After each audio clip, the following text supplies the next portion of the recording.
mengambil kesempatan dalam kesempitan. Mungkin hal ini terlintas dalam pikiran ketika membaca pengungkapan fakta terkait dengan viralnya sebuah berita penangkapan babi ngepet di Depok. Ternyata polisi mengungkapkan babi yang ditangkap dan disembelih itu adalah bagian dari sebuah rekayasa yang dibuat seorang tokoh masyarakat.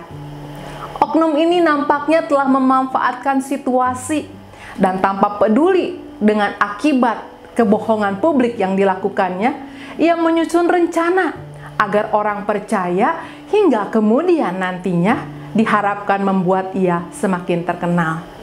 Semua itu bermula dari adanya cerita masyarakat yang telah mengalami kehilangan uang. Saudara, kalau kita mau mengambil pelajaran dari peristiwa ini, kita akan merasakan kembali hadirnya sebuah ajakan untuk terus-menerus berhati-hati dengan hati kita sendiri. Kenapa saya katakan demikian? Karena seperti ada yang tertulis dalam Lukas 6 ayat 45, orang yang baik mengeluarkan barang yang baik dari perbendaharaan hatinya yang baik, dan orang yang jahat mengeluarkan barang yang jahat dari perbendaharaannya yang jahat. Firman Tuhan itu jelas mengingatkan kita bahwa setiap respon yang kita berikan itu dipengaruhi oleh isi hati kita. Artinya, dalam menjalani hidup sehari-hari dengan semua dinamika dan persoalan yang kita alami, kita tahu bahwa respon kita akan menjadi buruk ketika hati kita dikuasai oleh yang jahat. Akan tetapi, respon kita akan baik kalau kita memelihara hati kita yang dikuasai oleh kebaikan.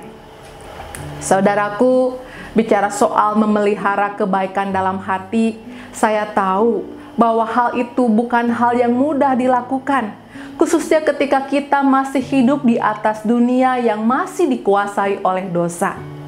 Oleh karena itu, kita harus terus-menerus waspada terhadap segala sesuatu yang kita lihat dan yang kita dengar. Jangan biarkan mata kita terbiasa melihat dan membiarkan telinga kita terbiasa mendengar semua hal-hal yang jahat dan tidak benar. Kita harus selektif memilih apa yang baik untuk dilihat dan didengar. Karena jika terus-menerus mengkonsumsi hal-hal yang negatif dan tidak baik, maka hati yang baik sekalipun rasanya akan bisa teracuni dan akhirnya mati.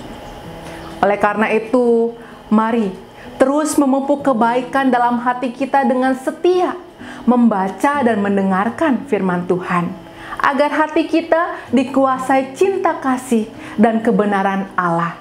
Hingga kemudian, mulut kita adalah mulut yang mengucapkan berkat, dan tangan kita adalah tangan yang melakukan kebaikan.